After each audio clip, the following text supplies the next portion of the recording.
છે। ઉંદરગઢા ગામના રહેવાસી છે।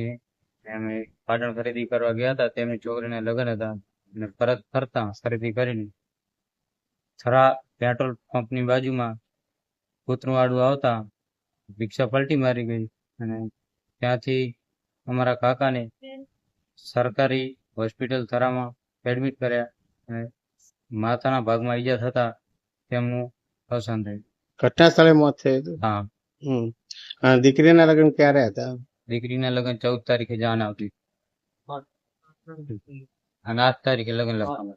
8 તારીખે લગ્ન લખવાના હતા અને કપડા ખરીદવા ગયા હતા હા। અને કપડા ખરીદીને પરત પાછા તમે તમારા વતન જતા હતા હા, અને આ ઘટના બની। કેટલા લોકો અંદર હતા આ રિક્ષામાં? હું હતો, પછી 6 જણા હતા ટોટલ। દીકરીના હાથ પીડા થાય તે પહેલા જ પિતાની છત્રછાયા ગુમાવતા ઉદરગઢા ગામમાં ભારે ગમગીની છવાઈ છે। રોડ પર રખડતા ઢોર અને પ્રાણીઓ નિર્દોષ લોકો માટે કેવી રીતે જીવલેણ સાબિત થાય છે તે આ ઘટના પરથી ફરી એકવાર સ્પષ્ટ થયું છે।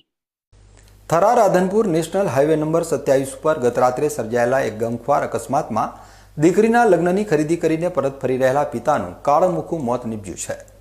કૂતરાને બચાવવા જતા રિક્ષા પલટી જવાની આ ઘટનાએ લગ્ન પ્રસંગના હરખને શોકમાં ફેરવી નાખતા સમગ્ર પંથકમાં અરેરાટી વ્યાપી ગઈ છે।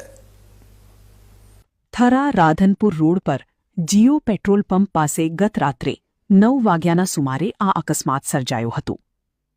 પાટણ જિલ્લાના સાંતલપુર તાલુકાના ઉદરગઢા ગામના વીરમભાઈ મનસુખભાઈ ઠાકુરના પરિવારમાં લગ્નનો પ્રસંગ હતો।